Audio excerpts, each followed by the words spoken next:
मेरा नाम कीर्ति धीमान है और मैं धर्मशाला हिमाचल प्रदेश से हूँ। कीर्ति, आप यूक्रेन में जो फंसे हुए थे, आप क्या करते थे वहाँ, और किस तरह जो है वहाँ के, अभी यूक्रेन की बात करें तो हालात हैं? इस टाइम वहाँ के हालात बहुत नाजुक हैं। वहाँ पर बहुत बमबारी हो रही है, शेलिंग हो रही है, सिविलियंस पर अटैक हो रहे हैं और हमें खुद को बचाने के लिए मेट्रो स्टेशन में छुपना पड़ता था। लेकिन जाना ही पड़ता था क्योंकि फ़्लैट में हमारा सामान था खाने पीने का और वहाँ मेट्रो में कोई इंतज़ाम नहीं था, तो हमें जाना पड़ता था। तो हम अपने रिस्क पे जाते थे। कभी भी कुछ भी हो सकता था, वहाँ पे बॉम्बिंग हो सकती थी, कुछ भी हो सकता था। तो इस तरह से हम लोग अपना वहाँ पे टाइम गुजार रहे थे। कितने दिनों तक जो है आप मेट्रो में फंसे रहे और कौन से शहर में जो थे आप रह रहे थे? मैं खारकीव सिटी में रहती थी और 6 दिन तक मेट्रो स्टेशन में मैं फंसी रही। और वहाँ पर वो जो एरिया है वो 70% डिस्ट्रॉय हो चुका है। रशियन आर्मी ने वो एरिया बहुत चारों ओर से घेर लिया क्योंकि वो बॉर्डर एरिया था, रशिया के साथ लगता है वो एरिया, इसलिए सबसे ज़्यादा वही इफ़ेक्टेड एरिया है। कीव, खारकीव, सुमी, ये कुछ एरियाज़ हैं जो इफ़ेक्टेड हैं। तो कीर्ति, आप यूक्रेन में जैसे खारकीव शहर में रहती थी, तो क्या करती थी वहाँ? मैं वहाँ पर MBBS की पढ़ाई कर रही थी और सब कुछ अच्छा चल रहा था। और 24 Feb 5:08 AM पे फर्स्ट बॉम्बिंग सुनाई दी और सायरन्स अचानक से बजने लग गए। तो उस दिन से इस वॉर की शुरुआत हुई थी। रशिया ने जब फाइनली अटैक कर दिया बॉर्डर्स पे, और बॉर्डर्स की आवाज़ हमारे सिटी तक सुनाई देती थी जी। तो जैसा कि आप बता रहे हैं कि लड़ाई शुरू होगी, तो क्या इससे पहले एडवाइजरी सरकार की ओर से लगातार जारी की जा रही थी कि जो लोग क्योंकि रशिया में और यूक्रेन में हालात जो है वो ठीक नहीं थे, इसको लेके पहले से एडवाइजरी जारी हो रही थी कि क्या वजह मानते हैं कि वहाँ से जो स्टूडेंट हैं वो वापस नहीं लौट रहे थे? बात यह है कि 16 Feb को फर्स्ट एडवाइजरी आई थी। वो भी एडवाइजरी थी, ऐसा कोई कंपल्शन नहीं था। उसमें मेंशन किया था कि जो भी हमारे इंडियन सिटीजन्स हैं उनको वहाँ से निकलना पड़ेगा। अगर नहीं भी निकलना चाहते, it's their wish, they said that in the advisory. फिर 20 Feb को फिर से एक एडवाइजरी जारी की गई थी। उसमें भी यही मेंशन किया था, all students are required to leave the country, but flights का कोई अरेंजमेंट नहीं था। एयर इंडिया की कुछ फ़्लाइट्स अरेंज की गई थी, वो भी 63,000 की थी, वो भी सिर्फ वन वे की। That was very expensive. और हम भी अपने लिए सोचते हैं इतना हम अफोर्ड कर सकते हैं कि नहीं, क्योंकि सिर्फ एक टाइम की इतनी ज़्यादा अमाउंट बहुत ज़्यादा था, इसलिए बच्चे अपने आप को रेजिस्ट कर रहे थे इस वजह से। और साथ में हमारी जो यूनिवर्सिटी थी उन्होंने भी हमारी ऑनलाइन क्लासेस नहीं लगाई। वो लोग हमें बोल रहे थे कि आप वहीं पे रहिए और वहीं पे क्लासेस लगाइए और कुछ भी नहीं होने वाला है। वो लोग हमें 100% श्योरिटी दे रहे थे। दैट इज़ वाई हमें वहाँ रुकना पड़ा, क्योंकि हमारे एग्ज़ाम्स थे, हमें रहना पड़ता है वहाँ पे। हम ऐसे छोड़ के नहीं आ सकते इजीली इतना सब कुछ। That is why. तो किस तरह जो है वो आप खारकीव से वापस भारत पहुँचे हैं, किस तरह यात्रा रही है? बात ये थी कि 6 दिन तक हम वहीं पे रहे और धीरे धीरे और ज़्यादा हालत नाजुक होती रही। मतलब धीरे धीरे खारकीव तो मतलब बिल्कुल डिस्ट्रॉय ही कर दिया उन लोगों ने। तो फिर हम लोगों ने खुद डिसाइड किया, अब हमने ये डिसाइड किया कि अपने आप को हमें खुद बचाना पड़ेगा।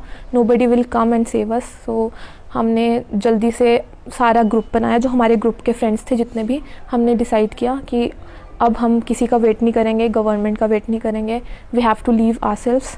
सो हम सब ने डिसाइड किया, ग्रुप्स बनाए एंड फिर हमने सुबह का प्लान किया कि हम सुबह निकल जाएंगे रेलवे स्टेशन के लिए, क्योंकि ट्रेन्स जा रही थी वेस्टर्न ऑफ यूक्रेन की तरफ। दैट इज़ लिवीव, एक सिटी है वहाँ पे। तो वहाँ पर कोई अटैक्स ज़्यादा थे नहीं, क्योंकि western Ukraine is not affected right now.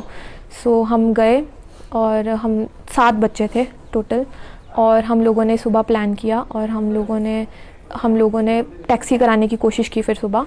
But जो टैक्सी थी वो हो नहीं रही थी, क्योंकि ऑलरेडी इतना बुरा माहौल था। Nobody was ready to leave, because बहुत ज़्यादा रिस्की था वहाँ से निकलना भी। तो फिर एक हमारे साथ यूक्रेनियन फैमिली वहीं पे रहती थी हमारे साथ साइड में, वो लोग भी वहीं पे मेट्रो स्टेशन में थे। तो एक वहाँ पे स्लावा नाम का एक यूक्रेनियन बंदा था, उसने हमें हेल्प किया। पहले तो उसने हमें टैक्सी ढूंढने में हेल्प किया, बट टैक्सी हो ही नहीं रही थी। तो और ऊपर से ट्रेन भी थी, हमें ट्रेन पकड़नी थी किसी भी तरीके से। सो ही उसने अपने रिस्क लिया, अपने लाइफ का रिस्क लिया और हमें अपने साथ वो लेके गया और उसने हमें वहाँ तक छोड़ा, रेलवे स्टेशन तक। मैं उसको थैंक भी नहीं कर पाई लास्ट मोमेंट तक, मतलब उसने अपनी लाइफ जोखिम में डाल के हम लोगों को सही सलामत वहाँ तक उसने पहुँचाया। और वो जैसे ही वहाँ से निकला, just 500 meters away from there blast हो गया, जो सेंटर ऑफ खारकीव है वहाँ पर। सो ही टोल्ड अस कि ऐसा हुआ, एंड अभी तो वो अब सेफ़ है अपनी फैमिली के साथ। So he was the one who helped us. तो आपकी वहाँ बात हो रही है इस वक्त, अगर हालात की बात करें तो किस तरह के हालात यूक्रेन में जो है बने हुए हैं? इस टाइम हालात ऐसे हैं कि सिविलियंस पर भी अटैक करना शुरू कर दिया इन लोगों ने। लोग अपने पेट्स लेकर जा रहे हैं, बट ऐसे भी जानवर हैं जैसे गाय है, ऐसे कुछ जानवर होते हैं जिनको हम कैरी नहीं कर सकते अपने साथ। तो वो लोग भी, मुझे ऐसा लगता है कि कैसे सर्वाइव कर सकते हैं, भूखमरी से मर सकते हैं, वो कुछ भी हो सकता है। और लोग कुछ ऐसे भी हैं जो बेड रिडन होते हैं, पैरालिसिस होता है लोगों को, वो नहीं मूव कर सकते, तो वो मजबूर है, वो वहीं पे है। सरकार की ओर से यदि बात की जाए तो किस तरह की सहायता आपको मिली और क्या कुछ कहना चाहेंगे इसको लेकर? मैं भारत सरकार का बहुत धन्यवाद करना चाहती हूँ, क्योंकि जब हम रोमेनिया बॉर्डर पहुँचे, due to our Indian passport हमें वहाँ पर एंट्री मिली, हमें वहाँ पर शेल्टर मिला, खाना मिला, प्रॉपर उन्होंने हमारी केयर की। जो रोमेनियन गवर्नमेंट है उन्होंने हमारी बहुत केयर की, तो इसलिए मैं बहुत थैंकफुल हूँ। और उसके बाद उन लोगों ने हमारे लिए फ़्लाइट्स अरेंज करवाई हुई थी, तो फिर हम फ़्लाइट्स के थ्रू दिल्ली पहुँचे due to our government. So I am very thankful to our government, to our Himachal government. Himachal government ने हमें हमारे घर तक सेफली पहुँचाने की पूरी ट्राई की है, और उनके थ्रू ही हम यहाँ पे पहुँचे हैं। मैं प्रधानमंत्री मोदी जी का शुक्रिया अदा करना चाहती हूँ कि उन्होंने सभी बच्चों को सही सलामत वापस पहुँचा दिया, और हमारे चीफ मिनिस्टर श्री जयराम ठाकुर जी का भी बहुत धन्यवाद करना चाहती हूँ, जिनकी वजह से हम आज अपने घरों पे सुरक्षित बैठे हुए हैं। So I am very thankful to them.